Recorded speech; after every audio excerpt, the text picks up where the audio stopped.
아모스의 메시지를 듣고 있던 이스라엘 백성들은 충격에 빠졌습니다. 온갖 재앙의 끝판왕은요, 아람, 블레셋, 두로, 에돔, 모압, 암몬, 남유 다인 줄 알았거든요. 그들이 망한다고 하니까 잘 됐다, 속으로 막 쾌재를 부르고 있었습니다. 그런데 이게 웬일입니까? 뚜껑을 막상 딱 열어보니까 죄악의 끝판왕은 다른 나라가 아니라 자기 자신들이라는 거예요. 이스라엘 자손들아, 과연 그렇지 아니하냐? 지난주 제 설교 제목이죠. 지난주 본문에 과연 그렇지 아니하냐라는 이 하나님의 질문에 대해서 이들은 대답할 게 없었습니다. 대답할 게 없어요. 자, 스크린을 한번 보시죠. 아모스서 2장 12절 말씀인데요. 같이 한번 읽으실까요? 그러나 너희가 나실 사람으로 포도주를 마시게 하며 또 선지자에게 명령하여 예언하지 말라 하였느니라. 나실 이는 하나님께 구별되이 드린 자라는 뜻입니다. 세 가지를 하면 안 됩니다. 포도주를 마시면 안 됩니다. 머리카락을 자르면 안 됩니다. 죽은 시체와 같이 부정한 것을 만지면 안 됩니다. 이거는 이스라엘 사람들이라면 상식적으로 누구나 다 알고 있는 사실이었습니다. 그런데 어떻게 하냐고요? 그러한 나실인에게 포도주 마셔도 돼, 이렇게 하는 겁니다.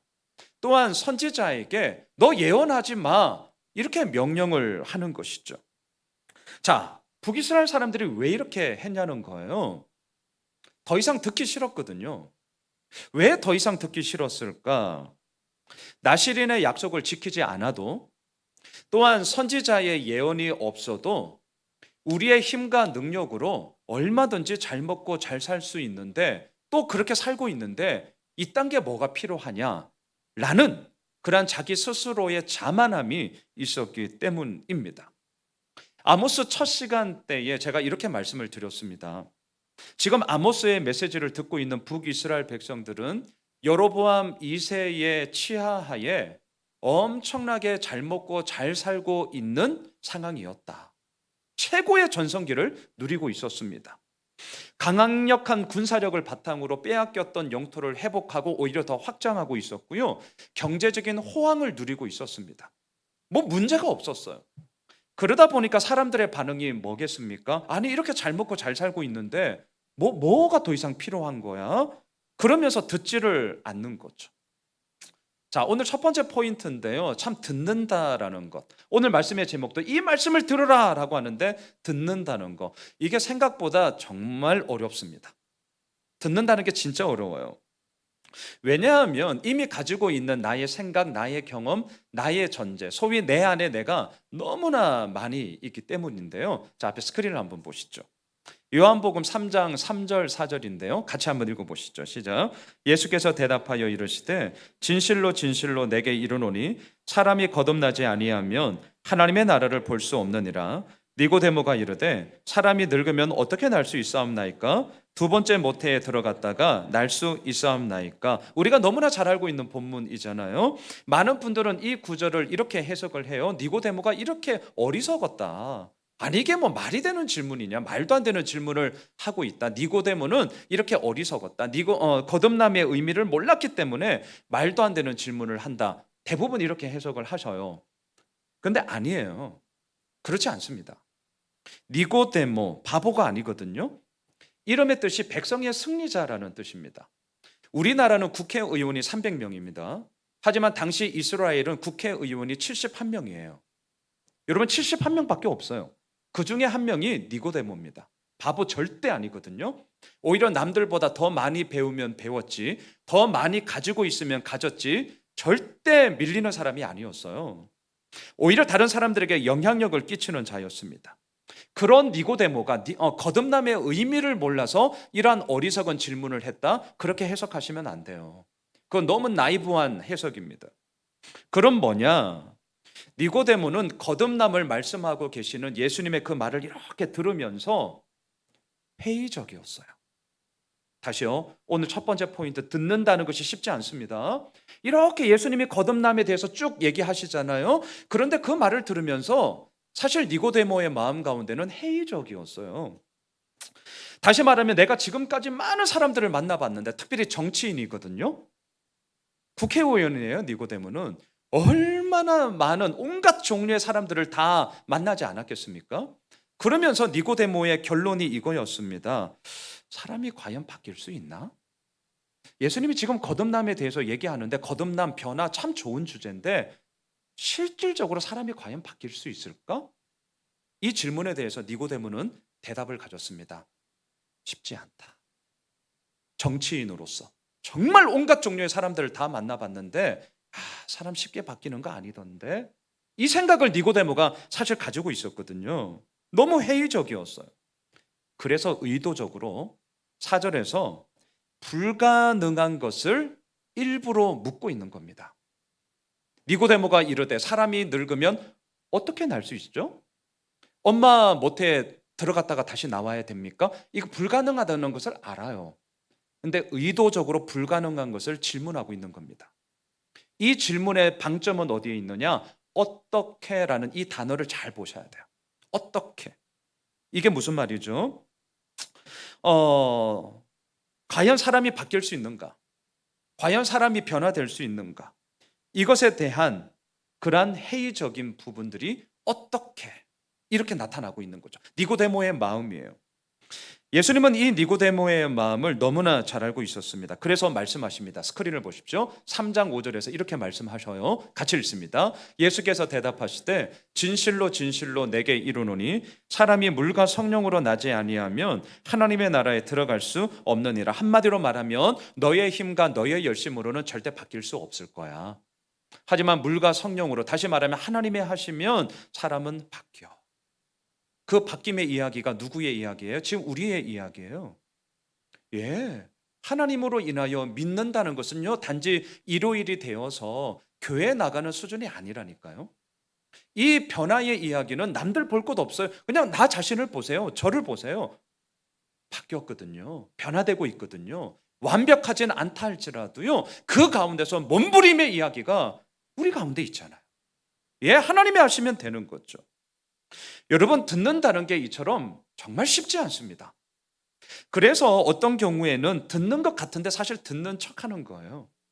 또 어떤 경우에는요, 듣는 것 같았는데 아니요, 사실은 내가 듣고 싶은 것만 이렇게 듣는 거죠. 취사 선택해서 듣는 거죠. 그럴 때가 사실 많습니다. 북이스라엘 백성들이 그러했습니다. 듣지를 않았습니다. 안 들어도 잘 먹고 잘 살았거든요. 자, 그 결과가 어떤지를 보세요. 오늘 본문 3절로 가보십시오. 두 사람이 뜻이 같지 않은데 어찌 동행하겠으며, 당연한 얘기죠. 소통이 없어요. 서로 자기 할 말만 다 하고요, 상대의 말에 대해서는 듣지를 않아요. 그러니까 어떻게 뜻을 같이 할 수 있겠습니까? 게다가 뜻이 같지 않은데 어떻게 서로 동행할 수 있겠습니까? 당연한 얘기를 지금 하는 거죠. 4절도 보십시오. 사자가 움킨 것이 없는데 어찌 수풀에서 부르짖겠으며 젊은 사자가 잡은 것이 없는데 어찌 굴에서 소리를 내겠느냐. 사자는요, 웅크리고 있다가 먹이를 딱 잡았을 때 포효를 합니다. 근데 잡은 것이 없어요. 포효할 게 뭐가 있냐는 거죠. 지금 당연한 얘기를 하고 있습니다. 5절도 보세요. 덫을 땅에 놓지 않았는데 새가 어찌 거기 치이겠으며 잡힌 것이 없는데 덫이 어찌 땅에서 튀겠느냐. 너무나 당연한 얘기예요. 6절도 보십시오. 성읍에서 나팔이 울리는데 백성이 어찌 두려워하지 아니하겠으며 여호와의 행하심이 없는데 재앙이 어찌 성읍에 임하겠느냐. 나팔이 울린다는 것은 전쟁이 일어났다라는 위험 신호를 알리는 겁니다. 전쟁 발발의 위험 사인을 들었는데 어찌 우리들의 마음속에 두려움이 없겠어요? 당연히 두렵죠. 자, 보십시오. 지금 3절 이하에서 쭉 나오는 질문들은 공통점을 하나 가지고 있습니다. 그 공통점이 뭐냐면 어느 누가 보더라도 이 질문에 대해서 맞다, 그렇네, 수긍할 수밖에 없다는 게 공통점이에요. 당연한 얘기인데, 자, 근데 중요한 게 있죠. 왜 하나님은 누구나 다 수긍할 수밖에 없는, 누구나 다 당연하게 여길 수밖에 없는 이 질문들을 연거푸 계속 하시냐는 거예요. 이게 중요한 거죠. 왜 하나님은 계속 이 질문을 연거푸 하실까? 반론을 제기할 수 없고요, 전적으로 다 수긍할 수밖에 없는 이 질문임에도 불구하고 북이스라엘 백성들은 그들의 삶 가운데 그렇게 살지 못했기 때문입니다. 이게 되게 아이러니한 거예요. 이 질문에 대해서 우리는 대답은 다 할 수 있어요. 시험 치면 1번 당연하다, 답은 다 맞출 수 있어요. 하지만 우리의 삶의 현실의 이야기에서는 북이스라엘은 그러하지 못했기 때문입니다. 하나님의 뜻과는 전혀 무관한 삶을 살았습니다. 그런데 겉으로는 뭐라고 얘기한 줄 아세요? 우리는 하나님과 동행하고 있다. 겉으로는 얘기합니다. 우리는 하나님의 선택된 백성이야. 말은 그렇게 했어요. 하지만 실질적으로 그의 삶 가운데는 하나님과는 전혀 상관없는 삶을 살고 있었던 것이죠. 그래서 하나님이 지금 반문하고 계십니다. 이것이 어떻게 동행이라고 할 수 있어? 이거예요, 지금. 이게 어떻게 동행이라고 할 수 있니? 이처럼 북이스라엘의 영적 형편은 영적인 상황은 형편없었어요. 그렇다고 하나님이 그저 내버려 둘 수도 없었습니다. 그래서 하나님은 이스라엘 백성들의 문제가 무엇인가 이렇게 진단하는 것만이 아니라 이제는요 한 걸음 더 나아가서 그럼 어떻게 해결할 것인가 처방전도 같이 내립니다. 자, 오늘 본문 1절을 보십시오. 하나님의 처방전이 무엇인지를 잘 보셔야 돼요. 자, 오늘 본문 1절은 우리 같이 한번 읽어보실까요? 시작. 이스라엘 자손들아, 여호와께서 너희에 대하여 이르시는 이 말씀을 들으라.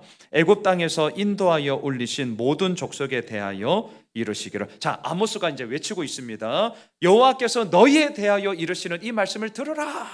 자, 외치고 있어요. 그러면서 가장 먼저 언급하는 게 있는데 출애굽 사건이에요. 출애굽 사건. 자, 이게 오늘 제가 말씀을 통해 함께 나누고자 하는 포인트입니다. 출애굽 사건은 대략 BC 1440년경에 있었어요. 아모스서는 대략 BC 750년경에 기록되어져 있습니다. 그럼 계산을 하면 한 700여 년의 시간 차이가 납니다. 지금 하나님은 북이스라엘의 죄악과 범죄에 대해서 막 지적을 하셨거든요. 그런데 갑자기 700년 전의 출애굽 사건을 뜬금없이 얘기하고 있다는 거예요. 여러분, 우리가 일주일 전에 무슨 일이 있었는지 기억나세요? 일주일 전에, 물론 오늘 주일이니까 지난 주일 예배 예배 참석하고 그 정도는 우리가 생각이 나시겠지만, 사실 세세한 거는 우리가 다이어리를 이렇게 보지 않는 이상은 그때 뭐가 있었지? 일주일 전의 일도 때로는 잘 기억나지 않아요. 그런데 지금 하나님께서는 무려 700년 전의 일을 그 얘기를 하고 있다는 거죠.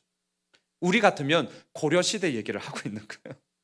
지금 2021년 대한민국을 살아가고 있는데 갑자기 뜬금없이 고려시대 얘기를 하고 있다는 거예요. 얼마나 이상합니까? 우리는 질문하게 되죠. 하나님은 왜 뜬금없이 진짜 이상하게 저 멀리 있던 700년 전의 출애굽 사건을 지금 이스라엘 백성들에게 이야기하고 계실까?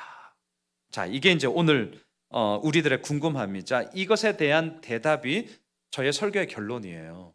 오늘 설교의 결론부터 내려놓고 시작하겠습니다. 왜 이렇게 하냐고요? 출발점을 분명히 해라. 이게 저의 오늘 설교의 결론입니다. 출발점을 분명히 해라. 이게 하나님의 처방전이었어요. 자, 보십시오. 출애굽은요, 단지 700년 전에 일어났던 일로만 치부될 수 없었어요. 북이스라엘에게 이 출애굽은 나라가 시작된 출발점이자 북이스라엘 왕권의 소위 정통성을 근거 삼을 수 있는 사건이기도 했습니다. 여러분, 우리는 알고 있습니다. 북이스라엘 10개 지파, 남유다 2개 지파가 솔로몬의 죽음 이후에 나뉘어지게 됩니다. 자, 분단된 이유가 뭐냐?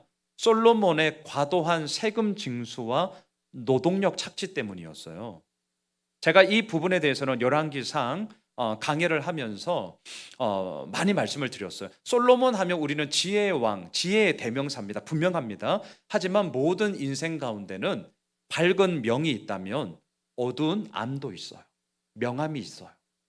솔로몬은 정말 지혜로운 왕이었음에 분명하지만 그의 모든 또 왕권의 한편에 보시면 과도한 세금 징수가 있었고 또한 과도한 노동력 착취가 있었습니다. 너무 힘들었어요. 스크린을 한번 보시죠. 그래서 열왕기상 12장 4절에 보면 백성들이 이렇게 요구를 했습니다. 같이 읽읍시다. 시작. 왕의 아버지가 우리의 멍에를 무겁게 하였으나 왕은 이제 왕의 아버지가 우리에게 시킨 고역과 매운 무거운 멍에를 가볍게 하소서. 그리하시면 우리가 왕을 섬기겠나이다. 여기서 왕의 아버지가 솔로몬이거든요. 당신의 아버지가 얼마나 우리를 힘들게 한 줄 아십니까? 너무너무 무겁습니다. 고역입니다. 고역. 이제 정권도 바뀌고 르호보암 당신이 왕위를 이었으니 우리 좀 살게 해 주십시오. 그러면 우리가 왕을 기꺼이 섬기겠습니다. 얼마나 힘들었으면 이 얘기를 했겠냐고요. 그런데 어떻게 됩니까? 르호보암은 이 백성들의 간청에 단칼에 거절을 합니다. 오히려 더 무겁게, 더 힘들게 정치를 했습니다. 그 결과 북이스라엘 10개 지파가 소위 독립을 하게 된 거죠. 더 이상은 못 살겠다. 더 이상은 이렇게 못 살겠다. 무자비한 억압과 지배로부터 자유와 해방을 우리는 누리겠다. 다시요. 자유와 해방을 누리겠다. 이게 뭡니까? 출애굽 정신이에요. 이게 출애굽이었거든요. 북이스라엘이 시작된 출발이 바로 이거였어요. 더 이상 억압과 지배 가운데, 고역과 무거운 멍에 가운데 우리는 살 수 없다. 자유와 해방을 우리는 이루겠다. 출애굽 정신으로 시작한 것이 북이스라엘이었습니다. 그런데 지금 어떻게 됐냐고요? 북이스라엘의 시간이 흘러 지금 여로보암 2세 때 강력한 힘을 가지게 되었습니다. 빼앗겼던 영토를 회복하는 것만이 아니라 다른 나라와의 전쟁에서 이제는 영토를 확장했습니다. 피지배 국가 국민들에게 이제는 억압과 압제를 하는 갑이 되었습니다. 점점 더 자유와 해방의 정신이 사라져 버렸습니다. 그 결과가 무엇입니까? 지금 우리가 아모스서를 보고 있는 것처럼 하나님의 축복과 칭찬을 받는 것이 아니라 하나님의 준엄한 징계와 심판을 받는 나라가 돼 버렸다라는 거죠. 자, 여러분, 시작한 출발점이 무엇인가? 이게 오늘 주제예요. 이것만 기억해 주세요. 시작한 출발점이 무엇인가? 이것을 분명히 하는 것은 아무리 강조해도 지나치지 않습니다. 자, 앞에 스크린을 한번 보시죠. 사무엘하 5장 12절인데요. 같이 한번 읽겠습니다. 시작. 다윗이 여호와께서 자기를 세우사 이스라엘 왕으로 삼으신 것과 그의 백성 이스라엘을 위하여 그 나라를 높이신 것을 알았더라. 저는 이것이 다윗의 힘이다라고 생각을 해요. 이게 다윗의 힘이에요. 이게 무슨 말이냐? 다윗은 왕위에 올랐을 때 모든 전쟁에서 승리를 했고 모든 기도의 응답을 받았고 또한 모든 것을 다 성취했던 자가 사실 아닙니다. 우리 알고 있잖아요. 얼마나 많은 실패가 있었습니까? 얼마나 많은 좌절과 낙심이 있었습니까? 게다가 다윗의 삶 가운데 가장 치명적인 범죄는 밧세바와의 간음 사건이었습니다. 정말 치명타였습니다. 그런데 아십니까? 그러한 다윗을 향하여서 하나님은 내 마음에 합한 자라고 말씀하셨고요. 더 나아가 이후에 여러 왕들, 열왕들에게 얘기합니다. 너 다윗만큼만 해. 다윗처럼만 해. 그러면 너의 왕위가 견고해질 거다. 우리는 질문하게 돼요. 아니, 다윗이 뭘 그래 잘했습니까? 엄청나게 실패했거든요. 엄청나게 넘어진 실수가 있었거든요. 그런데 왜 하나님은 다윗이 뭘 그렇게 잘했길래 열왕의 기준으로 다윗만큼만 해라고 얘기했냐는 거예요. 저는 그 기준이 바로 5장 12절이라고 생각을 해요. 다윗이 뭐가 있었냐고요? 자신의 출발점이 어디에 있는가 절대로 잊지 않았습니다.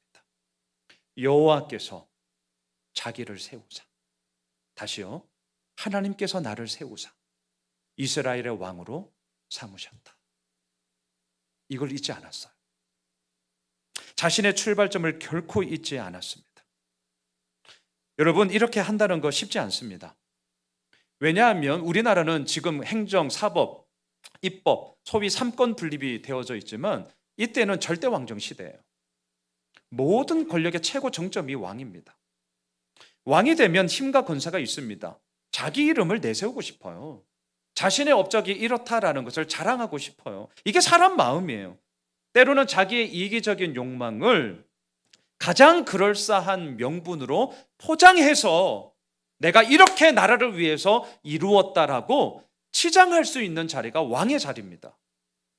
왕의 자리예요. 왕의 자리. 그러다 보니까 어떻습니까? 우리가 지난달에도 역대하 말씀을 매일 큐티했지만 왕들의 끝이 대부분은 좋지 않아요. 이 역사의 반복이 지금 여기까지도 사실 흘러오고 있잖아요. 끝이 좋지를 않아요. 근데 왜 그렇게 됐냐는 거예요. 오늘날도 왜 이런 악순환이 이루어지냐는 거죠. 많은 얘기를 할 수 있지만 가장 근본적인 출발점은 뭘까? 여호와께서 자기를 세우셨다. 이거 잊어버려서입니다. 이건 저의 얘기를 지금 사실 하는 거예요. 남들이 볼 때는 아유 뭐 저 교회 그럴 수 있죠. 보잘것없는 교회 맞습니다. 이제 개척해서 이제 3년 10개월 왔어요. 남들이 볼 땐 뭐 내놓으라 할 게 없어요. 하지만 아십니까? 크고 작음의 문제 속에 우리들의 무너짐이 아니라 결국 오늘도 내가 하나님 앞에서 어떠한 마음으로 서 있느냐가 무너짐의 이야기예요. 저 목사잖아요. 주변에 일어나는 얘기 왜 제가 몰라요? 작은 교회도 문제가 많아요. 큰 교회만 문제가 있는 게 아니에요. 크다 작다의 크기의 문제가 사실 아니에요. 어디에 있든지 간에 내가 어떠한 마음으로 살아가느냐의 문제죠. 하나님께서 나를 세우셨다. 이걸 잊어버리면 안 되는 것이죠. 하나님께서 세우셨다는 출발점을 다윗은 너무나도 분명히 했기 때문에 넘어짐이 있다 할지라도 그 가운데 다시금 하나님의 은혜를 맛보아 알게 되었다는 것이죠. 계속 스크린을 한번 보십시오. 신약으로 한번 가보시죠. 사도행전 16장 6절인데요. 같이 읽겠습니다. 시작. 성령이 아시아에서 말씀을 전하지 못하게 하시거늘 그들이 부르기아와 갈라디아 땅으로 다녀가 바울이 신라와 함께 이제 2차 선교를 합니다. 근데 이상하게도 성령님이요 오늘 말씀 그대로 아시아에서 복음을 전하지 못하게 합니다. 지금 희한한 일이 벌어졌어요. 선교 갔다니까요. 전도 갔습니다. 왜요? 복음 전하려고.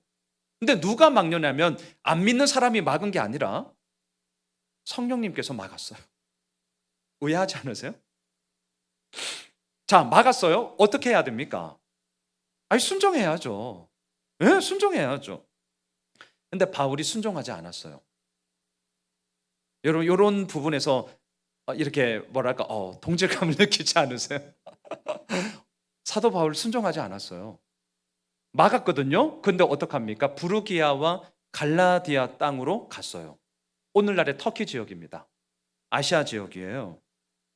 자, 그러자 어떻게 하는 줄 아세요? 계속 스크린을 보세요. 16장 7절로 가시죠. 같이 읽습니다. 시작. 무시아 앞에 이르러 비두니아로 가고자 애쓰되 예수의 영이 허락하지 아니하시는지라. 예수의 영은 성령님이죠. 아시아에서 말씀을 전하지 말라 했는데 사도 바울은 애써 갔어요. 또 갔어요. 그러자 두 번째 경고를 날립니다. 가지마. 두 번 옐로우 카드 받으면 퇴장인데 자, 지금 두 번 경고를 받았어요. 질문. 사도 바울은 이렇게 두 번이나 경고를 받았음에도 불구하고 애썼어요. 가고자 계속 애를 썼어요. 왜 그랬을까요? 왜 그랬을까? 이유가 있어요. 스크린을 보시죠. 16장 5절을 보십시오. 같이 읽습니다. 시작. 이에 여러 교회가 믿음이 더 굳건해지고 수가 날마다 늘어가느라. 이것 때문에요. 사역의 열매가 어마어마하게 있었습니다. 자, 저희의 얘기로 바꿔볼까요? 교회를 개척했어요. 우와! 매주마다 새 가족들이 넘쳐나. 매주마다. 교회가 소위 초고속으로 급성장을 하는 거예요. 막 온갖 매스컴에서 양 목사를 취재하려고. 이유가 뭐냐고. 와, 어깨 이제 힘들어 갈 만하잖아요. 여러분 생각해 보세요. 이런 사역지를 두고 가라고 하는데 가시겠어요? 이거 지금 남의 얘기라고 그러시면 안 되고요. 우리 얘기를 생각해 보세요. 지금 내가 하고 있는 일이 어마어마한 열매를 맺고 있는 거예요. 회사에서 막 승승장구하네요. 윗상관들이 막 인정을 해주는 거예요. 임원진이 별이잖아요. 별. 사기업에서는 막 별을 다네요.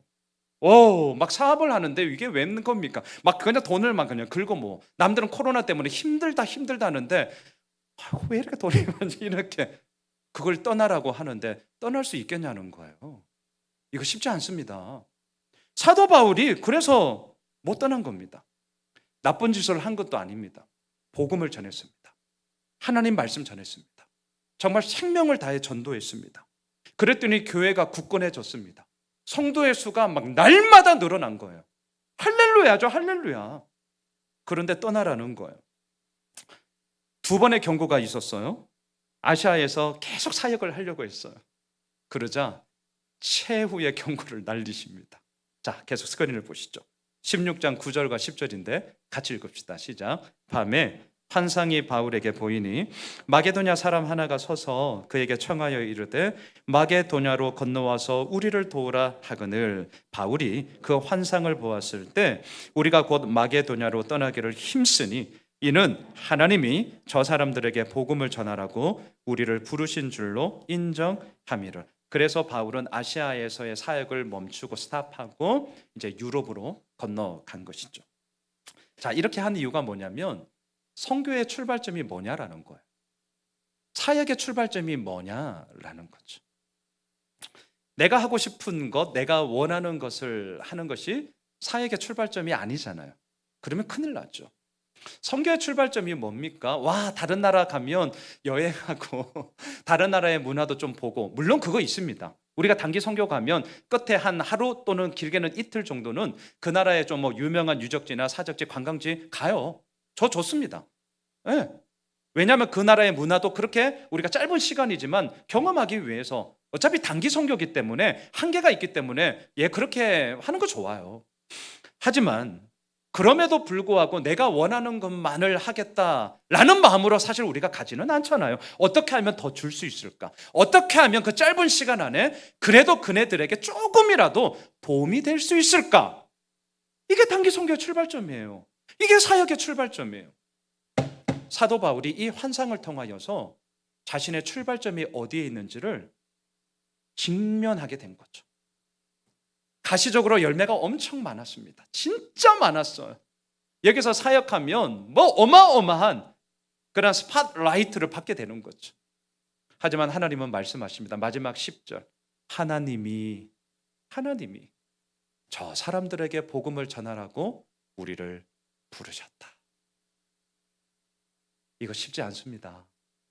인정함이라는 단어가요, 신비바조라는 헬라어인데 원어 뜻을 직역하면 엄청나게 격렬한 토론 끝에 설득당하다라는 뜻이에요. 격렬한 토론 끝에 설득당하다. 사도 바울이 하나님으로 격렬한 논쟁 끝에 설득을 당했습니다. 그리고 보게 된 거죠. 내 사역의 출발점이 어디지? 내가 아시아에서 왜 이렇게 사역을 하고 있지? 하나님이 복음을 전하라고 하셨으니까.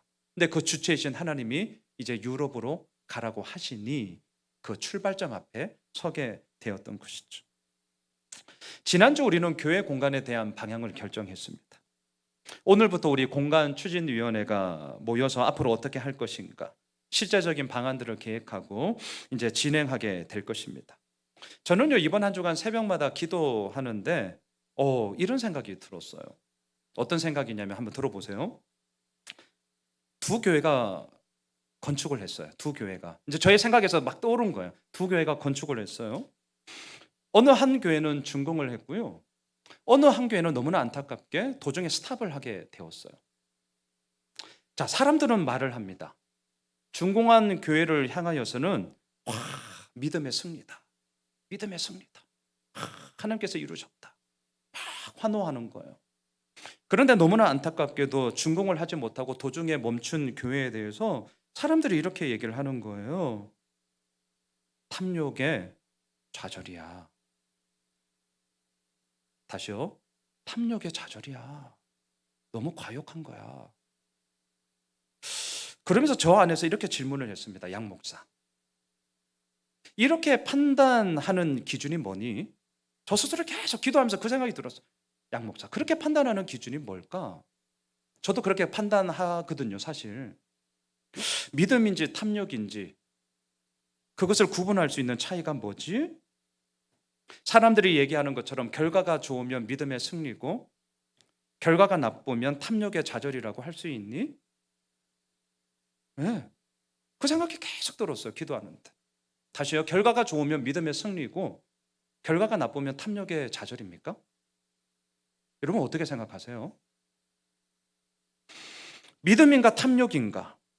저는 이렇게 생각을 합니다. 이것을 구분하는 기준은 결과로 가면 절대 안 됩니다. 결과로 가시면 안 돼요. 뒤집어서 얘기할까요? 결과로 얘기를 하면 믿음의 승리라고 어마어마한 교회를 짓고 그러한 영광스러움을 찬양한다고 하지만 세상 가운데서는 손가락질 받고 지탄받는 교회가 많습니다. 반대로 도중에 스탑하였지만 결국은 그게 탐욕의 좌절이 아니라 오히려 그 공동체를 다시 한번 단단하게 세우는 믿음의 승리가 된 교회 이야기들도 있어요. 여러분, 결론으로 잣대를 들이대기 시작하면 큰일 납니다. 저는 이렇게 말씀을 드리고 싶어요. 그 일의 출발점이어야 합니다. 저의 오늘 설교의 결론이에요. 이게 그 일의 출발점이어야 돼요. 시작한 출발점이 뭐냐라는 거죠. 그리고 하나 더, 그것을 이루어가는 과정이 어떠한가, 이게 중요합니다. 저는 우리 교회가 이 부분에 대해서 끊임없이 묻고 이것들에 대한 대답을 우리 공동체가 함께 찾았으면 좋겠습니다. 이제 출발이에요. 이제 출발. 방향을 우리가 2주간에 기도하면서 결정을 했죠. 하지만 이제 출발이에요. 그것을 이루어가는 과정이 어쩌면 더 중요합니다. 우리가 왜 이렇게 시작했냐는 거죠. 앞에 스크린을 한번 보실까요? 갈라디아서 3장 3절입니다. 같이 한번 읽으실까요? 시작. 너희가 이같이 어리석으냐? 성령으로 시작하였다가 이제는 육체로 마치겠느냐? 여러분, 시작은 성령이에요. 시작은 믿음이었다니까요. 하나님께서 이끄신다, 하나님께서 행하신다, 하나님의 은혜를 고백하며 기쁨으로 시작했어요. 그런데 결과가 육체로 마치겠느냐? 이렇게 될 수 있습니다. 이렇게 될 수 있어요. 시간이 지나면서 하나님의 은혜로 시작했던 그 출발점이 사라져버리게 된 것이죠. 그리고 그 출발점에 무엇이 이제 떡하니 자리 잡게 됩니까? 육체예요. 육체. 육체가 뭡니까? 나의 공로, 나의 의로움이죠. 하나님의 이야기는 온데간데 없이 사라지고 이제 우리가 해야 돼. 물론 이 부분에 대해서 우리들의 무책임을 제가 합리화하는 거 절대 아닙니다. 오해하시면 안 돼요. 하나님의 사랑이 진실이라면 제가 누누이 말씀드리지만 게으를 수 없어요. 하나님은 당신의 사랑하는 하나밖에 없는 아들을 우리를 위해 죽이셨어요. 죽임을 당하게 하셨어요. 그 사랑이 진짜라면 우리가 어떻게 게으르게 살 수 있습니까? 우리는 책임을 다하는 진실된 믿음의 사람으로 살아가야 합니다. 그럼에도 불구하고 그 모든 가정 가운데 하나님의 이야기는 온데간데 없이 사라져버리고 나의 이야기로 맞춰버린다면 이거야말로 탐욕이에요. 이거야말로 탐욕. 저는 이번 한 주간 계속 이렇게 기도했습니다. 하나님, 우리 교회의 공간의 문제 이제 풀어나가야 됩니다. 분명히 우리의 문제 맞습니다. 하지만 하나님, 이 공간의 문제가 믿음을 가장한 탐욕이 아니라 탐욕을 벗어난 진실된 믿음이 되게 하여 주십시오. 성령으로 시작하였다가 육체로 마치는 어리석음이 아니라 성령으로 시작하였으니 성령으로 마치는 오직 하나님의 큰 일을 경험하는 그러한 축복이 되게 하여 주시옵소서. 말씀을 정리하겠습니다. 설교 준비를 제가 이렇게 마무리를 했어요. 되도록이면 토요일 오전에는 거의 다 마무리를 하고 오후에는 이제 계속 머릿속으로 제가 사실 돌리거든요. 돌린다는 표현이 좀 그러네요. 하여튼 계속 되뇌어요. 계속 되뇌면서 그림을 그리면서 이렇게 이제 여러분들의 눈을 이렇게 보려고 예쁜 눈을 원고도 물론 보지만 하여튼 그렇게 애를 쓰고 있습니다. 이렇게 맞췄어요. 그런데 어제 이제 오전에 계속 이제 마무리를 하는데 진짜 뜬금없이 우리 인해양 김보배 집사님 가정이 생각이 났어요. 제가 허락 안 받고 얘기를 합니다. 아마 지금 인터넷으로 예배 드릴 텐데 10여 년을 한 곳에서 우직하게 일을 해오셨어요. 정말 성실하게 일하셨고요. 그동안 또 풍성한 열매도 꽤 많이 거두기도 하셨습니다. 그런데 이 두 집사님의 마음 가운데 이대로는 안 되겠다. 안정감이 어느새 안일함이 되었던 거예요. 다시요. 안정감이 어느새 이 두 분의 마음속에 안일함이 되었어요. 매너리즘에 빠졌어요. 한 곳에서 10여 년 생각해 보십시오. 매너리즘에 빠졌어요. 그래서 이 두 분의 마음속에 작년부터 우리 가정에 새로운 변화가 필요하다. 이 마음이 확 들어왔다는 거예요. 제가 그 집 가서 머리 깎거든요. 신방경 한 달에 한 번씩. 이런저런 얘기를 이제 듣는 거죠. 그래서 봉담 2주구에 미용실을 확장 이전하고자 지금 준비를 하고 있습니다. 공간을 얻었어요. 그리고 인테리어를 하고 있습니다. 그런데 그러한 과정 가운데 좀 여러 어려움들이 있었어요. 지금도 좀 문제가 있어서 이 두 분들이 기도하면서 풀어나가고자 애를 쓰고 계십니다. 여러분, 한번 이 부분을 한번 제가 짤막하게 이 두 가정의 스토리를 잠시 얘기를 드렸지만 한번 생각해 보십시오. 가만히 있었더라면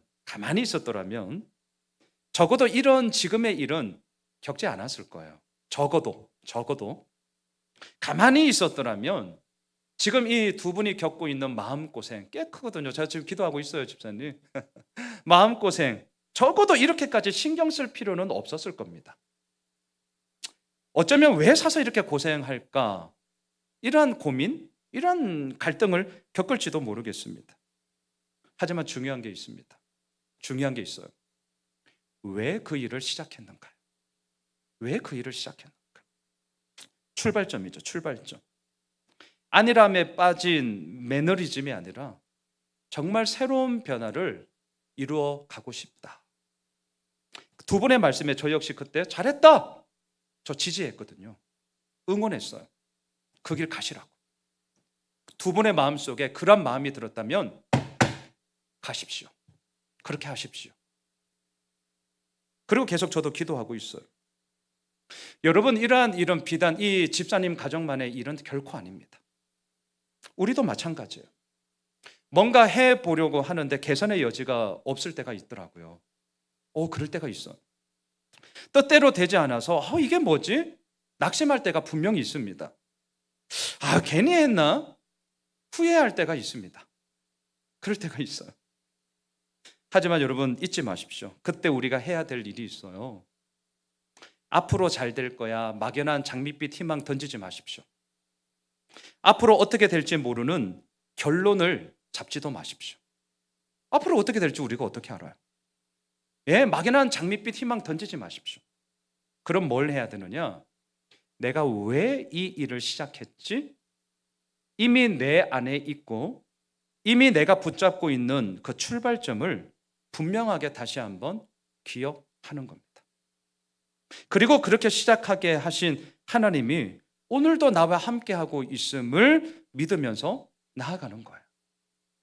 제가 오늘 아침 대본 주일 아침 한 7시 반 정도에 오거든요. 근데 교회 문이 열려 있는 거예요. 그 아침에 불이 켜져 있어요. 도둑놈이 들어왔나? 뭐지? 들어왔더니요, 우리 임종일 집사님이 지금 여러분들이 의자에 이렇게 노란색 테이프를 의자에 막 붙이고 계셨어요.